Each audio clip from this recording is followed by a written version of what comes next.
नमस्कार दोस्तों, welcome to knowledge ABC. मैं हूं निखिल। तो आप finally conference of party 26 conclude हो चुका है। तो क्या क्या रहा मेजर इसमें वर्ल्ड को मिला, क्या क्या इस समिट में समझौते हुए और इंडिया का क्या क्या इसमें कमिटमेंट रहा, सब कुछ जानेंगे इस वीडियो में। तो चलिए वीडियो शुरू करते हैं। शुरू करने से पहले मैं आप सबसे पूछूंगा एक सवाल कि कोप 27 जो कि 2022 में होगा, कौन सी कंट्रीज कोप 27 समिट को होस्ट कर रही है? आपके ऑप्शन है इंडिया, जापान, पलाव या फिर इजिप्ट। वीडियो को पॉज करके आप इसका आंसर कमेंट बॉक्स में लिख सकते हैं। जो इसका करेक्ट आंसर है मैं वीडियो के लास्ट में दे ही दूंगा। अब जानते हैं कोप 26। सबसे पहले समझते हैं ये कोप 26 क्या है, जो आजकल न्यूज में भी है, काफी चर्चे में है। तो कोप 26 बोले या COP 26 बोले, COP का फुल फॉर्म होता है कॉन्फ्रेंस ऑफ पार्टीज। समझते हैं पहले कि ये कॉन्फ्रेंस ऑफ पार्टीज क्या चीज होती है। कहानी शुरू होती है 1992 में। रियो दी जेनेरियो ब्राजील का एक शहर है, यहाँ पे अर्थ समिट होता है 1992 में। इस समिट में सारे वर्ल्ड के लीडर बैठते हैं, यहाँ पे UN का समिट होता है। इस समिट में एक ट्रीटी साइन होती, एक ट्रीटी निकल के आती है जिसका फुल फॉर्म, जिसका नाम हो गया UNFCCC, UNFCCC। ठीक है, इसका पूरा नाम हो गया United nation framework convention on climate change. ये एक ट्रीटी एग्री की जाती है 1992 अर्थ समिट रियो दी जेनेरियो में। ठीक है, इसके बाद क्या होता है, इसको काम दिया जाता है कि आप ही इसी ट्रीटी के अंतर्गत ग्रीन हाउस गैस का जो इमिशन है इसको आप स्टेबलाइज करो। क्लाइमेट चेंज के जो हो रहा है वर्ल्ड में, इसको आप देखो, सारा जिम्मेदारी इसी के ऊपर डाली जाती है। इसका हेडक्वार्टर जर्मनी के शहर बॉन्ड में है और इस ट्रीटी को फोर्स में लगा। ट्रीटी का ड्राफ्ट 1992 में हुआ था, लेकिन ट्रीटी का फोर्स में आता है 1994 में, 2 साल बाद। ठीक है, और इसके ही नेक्स्ट ईयर 1995 में इसकी फर्स्ट कॉन्फ्रेंस होती है जर्मनी में ही। इसी फर्स्ट कॉन्फ्रेंस को नाम दिया गया फर्स्ट कॉन्फ्रेंस ऑफ पार्टीज। ठीक है, इसी का शॉर्ट फॉर्म हो गया COP, कॉन्फ्रेंस ऑफ पार्टीज। यहाँ पार्टीज का मतलब हो गया कि सिग्नेटरी। इस फ्रेमवर्क में जो ट्रीटी एग्री हुआ, जो जिस कंट्री ने इसमें साइन किया था उसी को पार्टी, कंट्रीज ना कह के यहाँ पे पार्टीज कहा जा रहा है। कहने का मतलब ये हो गया। इसी तरह से आज के डेट में अगर आते हैं तो 197 टोटल मेंबर है, जिसमें 196 कंट्रीज हुई और एक यूरोपियन यूनियन को समिट, टोटल 197 है। तो इस साल की जो समिट है हर साल, अब जो बॉन्ड में जो फर्स्ट समिट हो गई 1995 में, उसके बाद से ये हर साल समिट होते जा रही है। तो पहला जो समिट हुआ तो उसको कोप 1 कहेंगे, कॉन्फ्रेंस ऑफ पार्टीज 1। फिर जो सेकंड हुआ नेक्स्ट ईयर उसको कोप 2, कोप 3। इसी तरह से हर साल डिफरेंट वर्ल्ड के डिफरेंट शहर में इसका ऑर्गेनाइजेशन होता है। इस साल कोप 26 हुआ। आप देखेंगे तो उस समय से यार लास्ट ईयर नहीं हो पाया था क्योंकि पेंडेमिक के कारण, कोरोना के कारण नहीं हो पाया था। इस साल हुआ ग्लासगो में। ग्लासगो कहाँ है? स्कॉटलैंड में। ग्लासगो एक बहुत इंपॉर्टेंट शहर है, बहुत खूबसूरत शहर है स्कॉटलैंड का। वहाँ पे कोप 26 हुआ और इसका ड्यूरेशन था 31 अक्टूबर से लेकर 12 नवंबर 2021 के बीच में हुआ। और ये अब एक दिन पहले ये खत्म हो चुका है, पूरा समिट खत्म हो चुका है। तो सबसे पहले समझ लेते हैं कि ये ग्लासगो कहाँ है। तो ये है आपके सामने यूनाइटेड किंगडम का मैप। तो पहले हम समझते हैं यूनाइटेड किंगडम और ब्रिटेन के बीच में डिफरेंस क्या होता है। तो आप पहले देखेंगे यहाँ पे 4 कंट्रीज हो गए, स्कॉटलैंड है, इंग्लैंड है, वेल्स है और नॉर्दर्न आयरलैंड है। इन चारों को अगर मिला के अगर हम बोलते हैं तो ये आ जाएंगे यूनाइटेड किंगडम में। अगर हम नॉर्दर्न आयरलैंड को छोड़ के स्कॉटलैंड, इंग्लैंड और वेल्स, इस तीनों को मिला के अगर बोलते हैं तो इसको ब्रिटेन कहेंगे। अब स्कॉटलैंड में एक शहर पड़ता है यहाँ पे ग्लासगो, आप इसको देख सकते हैं यहाँ पे ग्लासगो। तो ये तो मैप हो गई छोटी मैप में। अब हम इसको चलते हैं गूगल मैप में। अब वहाँ पे हम डिटेल में देखते हैं कि ग्लासगो कहाँ। तो मैं आपके लिए जूम कर देता हूँ गूगल मैप में ये ग्लासगो को।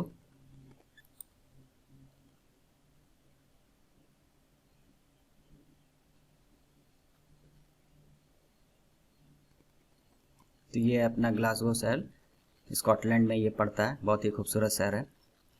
आप इसको देख सकते हैं, पुरानी आर्किटेक्चर से बनी हुई बिल्डिंग्स है, काफ़ी सुंदर शहर है। इसी शहर में ये कॉन्फ्रेंस होस्ट हुई। तो अब आ जाते हैं कि हमने क्या अचीव किया इस कॉन्फ्रेंस ऑफ पार्टी जो ग्लासगो में हेल्ड हुई क्लाइमेट चेंज पे। इसमें हम लोगों ने अचीव क्या किया, तो पूरे अचीवमेंट को इन्होंने 3 डिविजन्स में बांट के रखा है। Climate mitigation, climate adaptation, climate finance. तीनों को एक एक करके देखते हैं। आगे मैं समझाता हूँ एक एक चीज़ क्या क्या होती है इसमें, और फिर उसमें क्या क्या बात कही गई है वो सब चीज़ देखते हैं। तो सबसे पहले समझते हैं क्लाइमेट मिटिगेशन क्या होता है। क्लाइमेट मिटिगेशन में सिंपली ये समझना है कि ग्रीन हाउस जो इमिशन हो रहा है उसको रिड्यूस करना है। अब ये कैसे रिड्यूस होगा?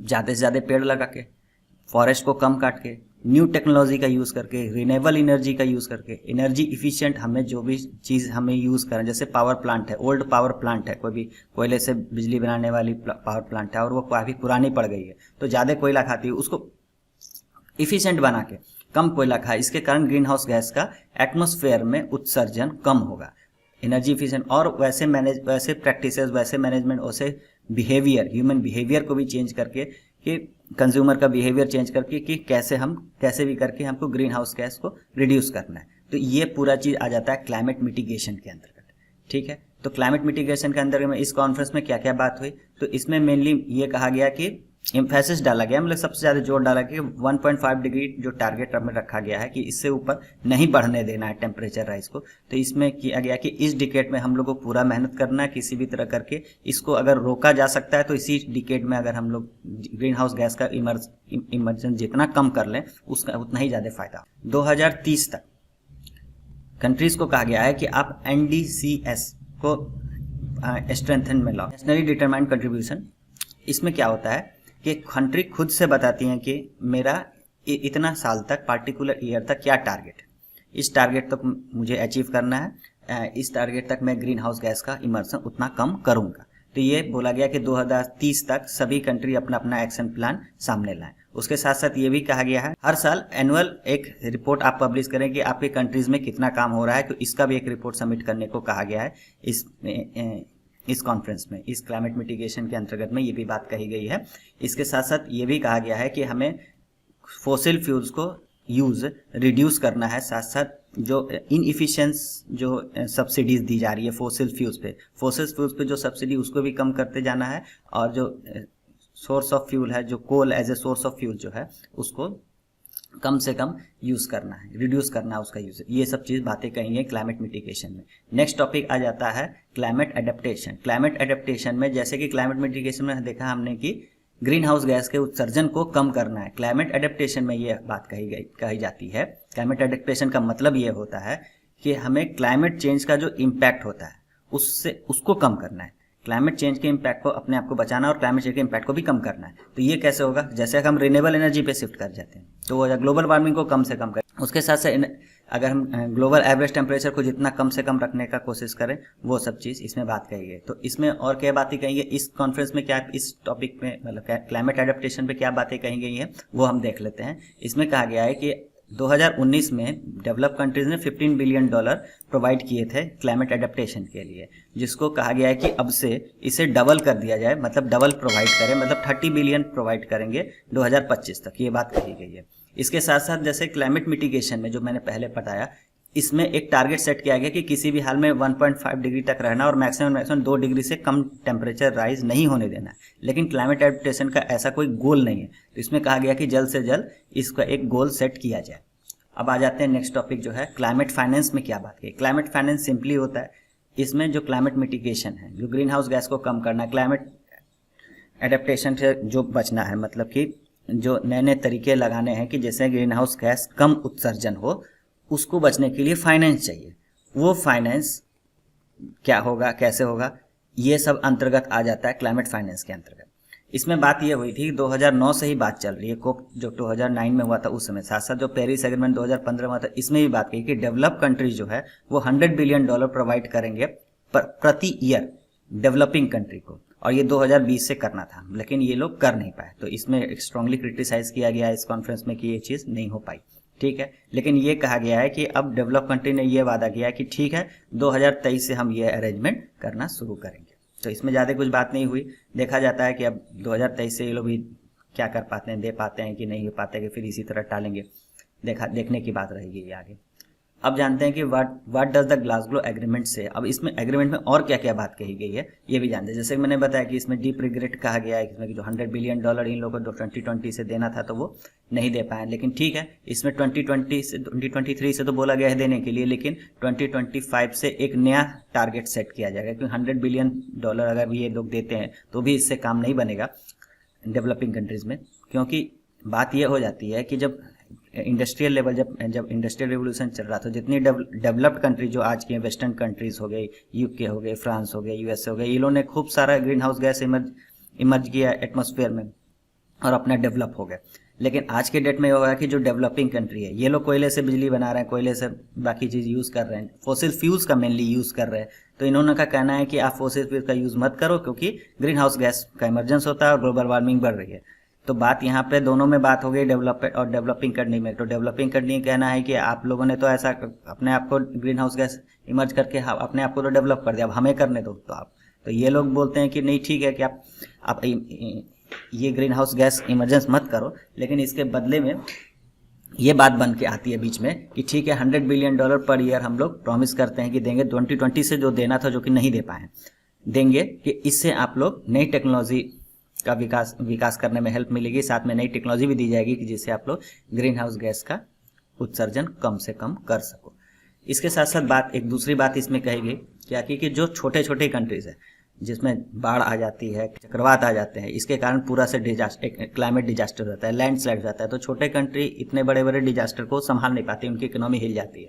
तो इस विषय पे भी सिर्फ बात हुई है, इसमें भी फंडिंग अरेंजमेंट करने का बात हुई कि छोटे कंट्रीज को, छोटे और डेवलपिंग कंट्रीज को हम फंड प्रोवाइड करेंगे, डेवलप्ड और रिच कंट्री। लेकिन प्रोवाइड नहीं हुआ है, इस पर सिर्फ डिस्कशन हुआ है कि इसमें भी एक बात बननी चाहिए कि हम लोग एक फंड क्रिएट करेंगे जो इन कंट्रीज़ को देंगे कि जो छोटी कंट्री है और नेचुरल डिजास्टर को बर्दाश्त नहीं कर पाती, इनकी इकोनॉमी को बहुत ज़्यादा इम्पैक्ट पड़ता है। इसमें अब एक नई टॉपिक का जो डिस्कशन हुआ, जो मेजर कहा जा रहा है कि एक मेजर सक्सेस हुआ है COP26 का, उसके बारे में कार्बन मार्केट के बारे में बात कर लेते हैं। तो कार्बन मार्केट को समझने से पहले कार्बन क्रेडिट को समझते हैं क्या होता है। ये मैकेनिज्म क्योटो प्रोटोकॉल जो 1997 में हुआ था, उसमें ये चीज़ लिखी गई थी, वो चीज़ चल रही थी, लेकिन ये 2020 में ये चीज़ एक्सपायर हो गई। तो पहले समझते हैं कार्बन मार्केट और कार्बन क्रेडिट क्या होता है। सपोज करके मान लेते हैं कि एक छोटी कंट्री है, जैसे कि फॉर एग्जांपल मैं एक हाइपोथेटिकल एग्जांपल दे रहा हूँ, मान लेते हैं कि भूटान है। भूटान अगर कमिटमेंट करता है कि पार्टिकुलर ईयर तक 10 गीगाटन हम कार्बन डाइऑक्साइड को, मेरा टारगेट है इतना तक हम कम करेंगे, ठीक है। लेकिन मान लेते हैं कि बहुत अच्छा देश है, बहुत ज़्यादा उसमें जंगल है, बहुत ज़्यादा कार्बन को सिंक कर लेता है, सोख लेता है, तो उसने टारगेट अचीव कर लिया $12 बिलियन तक, 12 गीगाटन कार्बन डाइऑक्साइड को सोख लिया, ठीक है, ग्रीन हाउस गैस को सोख लिया, कार्बन डाइऑक्साइड सोख लिया की बात है। तो 2 गीगाटन तो उन्होंने ज़्यादा सोख लिया, ठीक है। अब मान लेते हैं दूसरी कंट्री, चाइना का एग्जाम्पल ले लेते हैं। तो चाइना पे बहुत तेजी से डेवलपिंग कर रहा है, बहुत ज़्यादा कोयले का यूज़ करता है। मान लेते इन्होंने टारगेट सेट किया कि पार्टिकुलर ईयर तक मैं 100 गीगाटन कार्बन डाइऑक्साइड को उत्सर्जन कम करूंगा, ठीक है, इतना मेरा टारगेट है। लेकिन टारगेट अचीव नहीं हुआ, इन्होंने 120 तक कर दिया, ठीक है, तो 20 ज़्यादा कर दिया। अब क्या होगा, भूटान 2 गीगाटन जो कार्बन डाइऑक्साइड का ज़्यादा सोखा है, ये वाला क्रेडिट चाइना को भेज देगा, बदले में चाइना इसको डॉलर्स दे देगा उतना रुपये। तो इसी का कार्बन का जो सिंक जो कर रहे हैं, कार्बन का ही ट्रेडिंग कर रहे हैं यहाँ पे, मतलब कि कार्बन कौन कितना ज़्यादा बचा लेता है। अगर कोई कंट्री अपने जितना टारगेट है उससे ज़्यादा बचा लिया तो वो दूसरे देश को बेच देता है जिसका टारगेट अचीव नहीं हो पाया। तो इसके कारण ये कार्बन बदले में उसको डॉलर्स में जाते हैं, वो अपने डेवलपिंग कार में या फिर नए टेक्नोलॉजी के विकास में लगा देते हैं। तो इससे म्यूचुअल बेनिफिट होता है कि जैसे भूटान है, अगर गरीब देश है तो उसको पैसे भी मिल जा रहे हैं, साथ साथ जो उसने एक्स्ट्रा क्रेडिट जो कमाए कार्बन से वो बेच के चाइना से अपने पैसे भी कमा रहे हैं। और चाइना का फायदा ये हो गया कि उन्होंने 100 की जगह 120 हुआ, तो इसमें से दो अगर ये खरीद लिए भूटान से तो उनका 2 कम हो गया, तो उनका 118 हुआ। इसी तरह से और भी कंट्री से खरीद के ये अपना टारगेट अचीव कर लेंगे। तो ये पूरा मैकेनिज्म तैयार था, क्योटो प्रोटोकॉल के अंदर ये चीज़ चल रहा था। लेकिन लास्ट ईयर क्या हुआ, 2020 में ये चीज़ एंड हो गई। तो अब तो ऐसा कार्बन मार्केट एग्जिस्ट कर नहीं रहा था। तो ये चीज़ की बात उठी थी पेरिस क्लाइमेट चेंज 2015 से ही, लेकिन इस पर डेडलॉक बना हुआ था कि ये बात बन नहीं रही थी डेवलपिंग एंड डेवलप कंट्रीज़ के बीच में। लेकिन इस चीज़ का समझौता इस कॉन्फ्रेंस में हो गया कि ठीक है, कार्बन क्रेडिट का फिर से वैसे ही चलेगा। लेकिन इसमें एक चीज़ कहा गया है कि 2025 तक, और NDC नेशनल डिटरमाइंड कंट्रीब्यूशन जो भी हर कंट्री का है, वो 2025 तक का जो टारगेट है उसमें ये कार्बन क्रेडिट का, मतलब कार्बन का जो मार्केट है वो कर सकते हैं, वो कार्बन ट्रेडिंग कर सकते हैं। बहुत इंपॉर्टेंट बात रखिएगा कि इंडिया के रिस्पेक्ट में अगर देखा जाए तो ये बहुत ही फायदेमंद है। अगर वर्ल्ड के लेवल में अगर सिविल सोसाइटी जो है तो वो तो क्रिटिसाइज करेंगे ही, लेकिन इंडिया के रिस्पेक्ट में अगर देखा जाए तो वो बहुत ही अच्छी बात कही गई इसमें इन लोग का प्लान ये था कि इसके जो डॉक्यूमेंट जो तैयार हो, ड्राफ्ट जो तैयार हो रहे थे, उसमें इन्होंने ये चाहते थे कि ये लिखवा दिया जाए कि फेज आउट करना है सीधे कोल को और फोसिल फ्यूल को। मतलब फेज आउट करना है, हम कोल का इस्तेमाल करेंगे ही नहीं एक पार्टिकुलर ईयर से, कि मान ले कि टारगेट सेट कर देते हैं 2030 या 2040, एक पार्टिकुलर ईयर से हम कोल का यूज़ करेंगे ही नहीं। और जो फोसिल फ्यूल्स में जो सब्सिडी दी जाती है, तो फोसिल फ्यूल में इंडिया के रेस्पेक्ट में कहाँ सब्सिडी दी जाती है, तो गैस सिलेंडर में दी जाती है। आपको पता होगा कि 12 सिलेंडर को पर ईयर अगर हाउस होल्ड सिलेंडर, तो उसमें सब्सिडी दी जाती है। तो वो चाहते हैं कि ये सब्सिडीज़ खत्म हो जाए, हम इंडिया के रेस्पेक्ट में बात कर रहे हैं, तो वो सब्सिडीज़ को खत्म करना चाहते हैं, साथ साथ ये चाहते हैं कि कोल का यूज़ ही ना करें। तो अब बताइए, अब इंडिया के रेस्पेक्ट में हम देखा जाए कि हम के आगे के 10 साल में हम कोल का यूज़ करेंगे ही नहीं, तो हमारे अभी 70% तक जो इलेक्ट्रिसिटी है वो कोल से ही बनती है, हम कहाँ से बनाएंगे। तो ये सबसे मेजर प्रॉब्लम है। और हम 10 साल में अगर कोई कर दे कि 10 साल में हम सीधे रिन्यूएबल पे शिफ्ट हो जाते हैं या फिर न्यूक्लियर पे शिफ्ट हो जाते हैं, तो ये बात संभव नहीं है, 10 साल में ये चीज़ नहीं हो सकता। तो ये पूरा मुद्दा था। तो इसमें ये अपने जो मिनिस्टर हैं, इन्वायरमेंट मिनिस्टर भूपेंद्र यादव, इन्होंने कहा कि यूएनएफसीसी का जो मिटिगेशन का जो है, उसको कम ग्रीन हाउस कम करने का जो भी इनका प्रोग्राम है, वो सभी सोर्सों से, ना कि एक पार्टिकुलर सोर्स है। आप सिर्फ कार्बन को एक लेके बैठे हुए, मतलब कोल को लेके बैठे हुए हो या फोसिल फ्यूल को सब्सिडीज को लेकर, आप सभी क्षेत्रों में देखो कि कहाँ कहाँ से कम हो सकती है, ये इनका एम है, ना कि एक पार्टिकुलर ग्रुप को टारगेट करो। उसके साथ साथ ये भी कहा इन्वायरमेंट मिनिस्टर में कि जो हर कंट्री का अपना जो नेट ज़ीरो का टारगेट है वो अलग अलग होता है। तो और अपने हिसाब से, अगर वो रिच कंट्री है या फिर ज़्यादा डेवलप कंट्री है तो उनका अलग हिसाब रहेगा, जो डेवलपिंग कंट्री है तो उनका अलग अलग हिसाब रहेगा। अपने स्ट्रेंथ और वीकनेस के हिसाब से वो लोग अपना कमिटमेंट करते हैं, नेट जीरो का कमिटमेंट करते हैं। तो सबसे पहले समझते हैं कि नेट जीरो टर्म जो अभी से आगे भी आएगा, इसका मतलब क्या होता है। नेट जीरो का मतलब ये होता है कि अगर मान लीजिए पार्टिकुलर कंट्री, कोई पार्टिकुलर देश 100 giga tons carbon dioxide atmosphere में रिलीज करता है, ठीक है, और 100 गीगा टन्स किसी भी तरह से अगर कार्बन कैप्चर तरीके हो या फिर ग्रीनरी करके, मतलब कि फॉरेस्ट लगा के उतना कार्बन वो सोख लेता है। तो जितना दिए उतना ले लिए, जितना कार्बन डाइऑक्साइड हम एटमॉस्फेयर में उस कंट्री के द्वारा, उस कंट्री के पीपुल्स के द्वारा, उस कंट्री के इंडस्ट्री के द्वारा जो भी निकल के एटमॉस्फेयर में गया, वो वापस पेड़ों के द्वारा उसमें सिंक हो गया, वापस आ गया, तो नेट क्या आ जाएगा, नेट जीरो हो जाएगा। इसी बात को कहा जाता है नेट जीरो इमिशन। ये टर्म अभी आगे और भी आएगा, तो ये चीज़ समझने का, मतलब जितना कार्बन डाइऑक्साइड हम उत्सर्जन किए उतना कार्बन डाइऑक्साइड हम वापस सोख भी लिए, इसी को कहते हैं नेट जीरो। इसके साथ साथ भूपेंद्र यादव ने ये भी कहा कि जो भी हम लोग इंडिया में सब्सिडी देते हैं, इन्होंने ये जो लैंग्वेज जो डलवाना चाह रहे थे कि कोल और फोसिल फ्यूल्स के, कोल को फेज आउट कर देंगे और फोसिल फ्यूल्स के सब्सिडीज को खत्म कर देंगे, तो ये इन्होंने अमेंडमेंट करा दिया कि नहीं, ये लैंग्वेज आप मत डलवाओ, ठीक है। तो इसका मेन रीज़न इन्होंने ये दिया कि हमारे जो देश है वहाँ पे अभी भी हम डायरेक्टली अभी गैस सिलेंडर पे अभी हम उज्ज्वला योजना चला रहे हैं, जिसमें more than 5 to 6 crore gas cylinder बांटे गए हैं, गरीब लोगों को बांटे गए हैं। उन्होंने अभी अभी गैस सिलेंडर पे शिफ्ट किया है, उनको सब्सिडी देके उनका हेल्थ प्रॉब्लम इंडिया में हो रहा है, अगर वो लकड़ी पे खाना जलाते हैं तो अलग टाइप के हेल्थ प्रॉब्लम हो जाते हैं, उनसे बचने के लिए अभी हम तो सिलेंडर सबको दे रहे हैं, इसीलिए हम इस पर सब्सिडी दे रहे हैं साथ, क्योंकि लोग गैस का यूज़ करें, क्लीन फ्यूल का यूज़ करें, एज़ कम्पेयर टू जो लकड़ी होता है उपल जलाते हैं उसके कंपेरिजन में क्लीन फ्यूल का यूज़ करें। लेकिन ये चीज़ बातें कही गई, तो इसी रेस्पेक्ट में कहा गया कि आप इसका फोसिल फ्यूल के सब्सिडी को अभी हम नहीं खत्म कर सकते, और साथ साथ कोल के फेज आउट को हम कैसे कर सकते हैं, क्योंकि इलेक्ट्रिसिटी जनरेशन हमारे तो 70% उसी से होती है।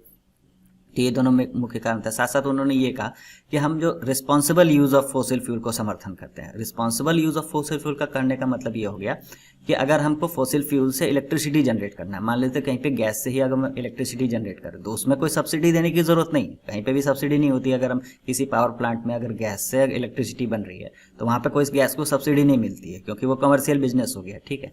अगर वहीं कुकिंग गैस की बात कर लेते हैं, तो जो गरीबों को, लोअर मिडिल क्लास को अगर जो कुकिंग गैस दिया जा रहा है तो उसमें सब्सिडी दी जा रही है, वो भी लिमिटेड है। ये नहीं कि अंधाधुंध जितना भी सिलेंडर लेके जाओ आप सब सब्सिडी है, वैसा नहीं है कि उसका आप कमर्शियल यूज़ भी कर लो। होटल्स में जो ब्लू कलर के जो सिलेंडर्स होते हैं उसमें सब्सिडी नहीं दी जाती है, ये जो होम सिलेंडर होते हैं उसमें सब्सिडी है। तो यही होता है responsible use of fossil fuel, कि जहाँ पर ज़रूरत है, जहाँ पर रिस्पॉन्सिबिलिटी, जहाँ पर एक्चुअली नीड है, वहाँ पर सब्सिडी दी जाए फोसिल फ्यूल में, हर जगह नहीं दी जाए। तो ये बातें कही गई, तो ये इंडिया के पर्सपेक्टिव पे देखा जाए तो बहुत ही अच्छी बात कही गई है इसमें। अब आगे देखते हैं कि इसके साथ साथ और भी क्या क्या अनाउंसमेंट हुई। तो ये जो मैं अब बात बताने जा रहा हूँ कि ये जो ग्लासगो समिट हुआ COP26, इसके डॉक्यूमेंट में नहीं लिखा हुआ, ये पार्टिकुलर कंट्री अपने से आके जो कमिटमेंट किया, अपने से जो अनाउंसमेंट किया, वो सब चीज़ें इसमें कही गई है। तो इसमें तो एम था कि जैसे कि शुरुआत में इसमें रखा गया था एम की, जब कॉन्फ्रेंस की शुरुआत हुई थी तो सभी कंट्रीज़ का नेट जीरो डिमांड किया गया था कि सभी कंट्रीज़ इस बात पे एग्री हो जाएंगे कि 2050 तक हम लोग नेट जीरो हो जाएंगे। पार्टिकुलर इंडिविजुअल कंट्री अपने अपने तौर पर कि नेट जीरो हो जाएंगे, मतलब कि कार्बन डाइऑक्साइड का जितना उत्पादन करेंगे उतने कार्बन डाइऑक्साइड सोख लेंगे। ठीक है, तो इसमें कुछ इंपॉर्टेंट कंट्रीज़ का मैं बता रहा हूँ कि क्या क्या इन्होंने अनाउंसमेंट किया। तो ब्राज़ील ने पहले 2060 तक कहा था कि हम नेट जीरो हो जाएंगे, लेकिन इन्होंने अब कर दिया कि ठीक है भाई 2050 तक हम नेट जीरो कर देंगे। इसके बाद चाइना ने भी कहा कि हम 2060 तक, इन्होंने तो पहले अनाउंसमेंट कर रखा था कि 2060 तक हम नेट जीरो हो जाएंगे, लेकिन ये चीज़ एक बात और ऐड कर दी कि हमारा जो कार्बन का जो प्रोडक्शन है, मतलब कार्बन डाइऑक्साइड का जो प्रोडक्शन वो पीक जाएगा, मतलब कि मैक्सिमम जाएगा 2030 तक, उसके बाद फिर धीरे धीरे डाउन होने लगेगा 2030 तक मैक्सिमम जाके। इजराइल ने भी अनाउंस किया कि ठीक है 2050 तक हम नेट जीरो टारगेट अचीव कर लेंगे। उसके साथ साथ मोर देन 100 कंट्रीज़ ने ये मीथेन पे बात की। मीथेन पे ये कहा, इसमें चाइना यूएसए सब इंक्लूडेड है, इसमें ये कहा कि हम 30% तक जो प्रेजेंट लेवल हम मीथेन का जो उत्सर्जन है वो हम कम करेंगे। मीथेन भी एक बहुत खतरनाक ग्रीन हाउस गैस होती है। इसकी अगर 1 ग्राम का कंपेयर करें, अगर 1 ग्राम कार्बन डाइऑक्साइड को हम 1 मानते हैं कि 1 क्वांटिटी का 1 उसकी मतलब कि ग्रीन हाउस गैस प्रोड्यूस, मतलब ग्रीन हाउस इफेक्ट प्रोड्यूस करने की क्षमता है, तो उसके कंपैरिजन में अगर मीथेन को देखा जाए तो 80 टाइम्स ज़्यादा होती है मीथेन का। मतलब ये बहुत ही ज़्यादा ग्रीन हाउस गैस है, मतलब ये बहुत ही ज़्यादा ग्रीन हाउस इफेक्ट पैदा करेगा अगर मीथेन है। मतलब कि अगर जो 80 ग्राम कार्बन डाइऑक्साइड का वो 1 ही ग्राम मीथेन उतना काम कर देगा। तो ये चीज़ बहुत अच्छी बात कही गई कि चाइना यूएसए और मिला के और भी कंट्री जो मीथेन यूज़ करते हैं, तो उन्होंने कहा कि हम 30% तक फ्रॉम प्रेजेंट लेवल 2030 तक हम मीथेन का उत्सर्जन इमिशन को हम कम करेंगे। 2030 तक डिफॉरेस्टेशन जो हो रहा है वो हम रोक देंगे। उसके साथ साथ हम रिवर्स डिफॉरेस्टेशन, मतलब कि एफॉरेस्टेशन हम और भी ज़्यादा पेड़ लगाना स्टार्ट करेंगे 2030 तक। ठीक है, 2030 तक मैक्सिमम मेरा डिफॉरेस्टेशन होगा, उसके बाद से हम बंद कर देंगे। ठीक है, उसके साथ और भी मोर देन 30 कंट्रीज़ ने ये कमिटमेंट की कि हम 2040 तक बैटरीज वाली जो इलेक्ट्रिक कार है उस पर शिफ्ट हो जाएंगे। जैसे कि टेस्ला का मॉडल है, उस पर हम शिफ्ट हो जाएंगे कि हम फॉसिल फ्यूल से जो पेट्रोलियम और जो डीजल से जो गाड़ियाँ चलती हैं उससे हम शिफ्ट कर लेंगे 2040 तक ये इलेक्ट्रिक कार। उसके साथ इंडिया का क्या कमिटमेंट रहा, प्रधानमंत्री मोदी जी भी गए थे इसमें। शुरुआत के 2 दिन में इन्होंने एक बहुत ही इंपॉर्टेंट भाषण दिया इसमें। तो एक जो मेन टॉपिक था वो पंचामृत था। तो पंचामृत क्या है कि इसमें 5 बातें, मुख्य बातें कही गई हैं, उसको मैं एक एक करके समझते हैं कि जो इंडिया की तरफ से क्या बातें कही गई, इसमें क्या इंडिया की तरफ से कमिटमेंट की गई है क्लाइमेट चेंज को लेकर। तो इंडिया की तरफ से ये बातें कही गई हैं कि 2030 तक 500 गीगावाट हम capacity non fossil fuel based capacity हम तैयार कर लेंगे। मतलब कि जो इलेक्ट्रिसिटी जनरेशन होगा वो 500 गीगावाट तक हम नॉन फॉसिल फ्यूल्स के तरफ से आएगा, मतलब कि रिन्यूएबल सोर्स आएगा। मतलब कि वो इलेक्ट्रिसिटी 500 गीगावाट की इलेक्ट्रिसिटी हम कोल और पेट्रोलियम से नहीं पैदा करेंगे। हम हो सकता है सोलर से कर ले, हो सकता है विंड से कर ले, हो सकता है न्यूक्लियर एनर्जी से कर ले, हो सकता है कि हम बांध बना के जो हाइड्रो इलेक्ट्रिसिटी होता है उससे कर ले। 500 गीगावाट तक हम उससे करेंगे। उसी के साथ साथ ये भी बात कही है कि 50% जो एनर्जी रिक्वायरमेंट है तो वो रिन्यूएबल सोर्सेस आएगा 2030 तक। ठीक है, और जो कार्बन, तीसरी बात ये कहेगी कि 1 बिलियन टन तक जो कार्बन इमिशन का जो हमारा है वो कम करेंगे 2030 तक। टोटल प्रोजेक्टेड जितना है उसमें से 1 बिलियन टन का हम कमी लाएंगे कार्बन उत्सर्जन में। तो ये कमी होगा कि एक तो पहले तो हम रिन्यूएबल पे शिफ्ट हो जाएं, इलेक्ट्रिक कार्स पे शिफ्ट हो जाएं, साथ साथ ज़्यादा से ज़्यादा जंगल लगाएं, ज़्यादा से ज़्यादा पेड़ लगाएं, एफॉरेस्टेशन जितना ज़्यादा से ज़्यादा कर सके तो उसमें ये फ़ायदा होगा। उसके साथ साथ कार्बन इंटेंसिटी जो होती है, जो प्रति व्यक्ति जो कार्बन इमिशन जो हो रहा है उसको जो इकोनॉमी में है वो 45% तक रिड्यूस कर देंगे 2030 तक। और सबसे इंपॉर्टेंट, जो मोस्ट इंटरेस्टिंग और सबसे ज़्यादा वेलकमिंग स्टेप जो कहा गया है पूरे कोप समिट का, तो इंडिया ने फाइनली कमिट कर लिया कि हम भी नेट जीरो अचीव कर लेंगे 2070 तक। तो ये इसके साथ साथ मोदी जी का एक वीडियो भी है जो उन्होंने भाषण दिया, उसको आप इसके बाद देख सकते। फ्रेंड्स, क्लाइमेट चेंज पर इस वैश्विक मंथन के बीच मैं भारत की ओर से इस चुनौती से निपटने के लिए 5 अमृत तत्व रखना चाहता हूं, पंचामृत की सौगात देना चाहता हूं। पहला, भारत 2030 तक अपनी नॉन फॉसिल एनर्जी कैपेसिटी को 500 गीगावाट तक पहुंचाएगा। दूसरा, भारत 2030 तक अपनी 50% एनर्जी रिक्वायरमेंट्स रिन्यूएबल एनर्जी से पूरी करेगा। तीसरा, भारत अब से लेकर 2030 तक के कुल प्रोजेक्टेड कार्बन एमिशन में 1 बिलियन टन की कमी करेगा। चौथा, 2030 तक भारत अपनी अर्थव्यवस्था की कार्बन इंटेंसिटी को 45% से भी कम करेगा। और पांचवा, वर्ष 2070 तक भारत नेट जीरो का लक्ष्य हासिल करेगा। ये पंचामृत क्लाइमेट एक्शन में भारत का एक अभूतपूर्व योगदान होंगे। फ्रेंड्स, ये सच्चाई हम सभी जानते हैं कि क्लाइमेट फाइनेंस को लेकर आज तक किए गए वायदे खोखले ही साबित हुए हैं। जब हम सभी क्लाइमेट एक्शन पर अपने एम्बिशन बढ़ा रहे हैं, तब क्लाइमेट फाइनेंस पर विश्व के एम्बिशन वहीं नहीं रह सकते जो पेरिस एग्रीमेंट के समय थे। आज जब भारत ने एक नए कमिटमेंट और एक नई ऊर्जा के साथ आगे बढ़ने का संकल्प लिया है, तो ऐसे समय में क्लाइमेट फाइनेंस और लो कॉस्ट क्लाइमेट टेक्नोलॉजीज का ट्रांसफर और महत्वपूर्ण हो जाता है। भारत की अपेक्षा है कि विकसित देश जल्द से जल्द $1 ट्रिलियन का क्लाइमेट फाइनेंस उपलब्ध कराएं। आज आवश्यकता है कि जैसे हम क्लाइमेट मिटिगेशन में हुई प्रगति को ट्रैक करते हैं, वैसे ही हम क्लाइमेट फाइनेंस को भी ट्रैक करें। उचित न्याय तो ये होगा कि जो देश क्लाइमेट फाइनेंस पर किए अपने वादों पर खरे नहीं उतरे, उन पर दबाव बढ़े। तो फाइनली आ जाते हैं अपने क्वेश्चन पे। तो कौन सी कंट्री है जो COP27 समिट 2022 में होने वाली है उसको होस्ट कर रही है?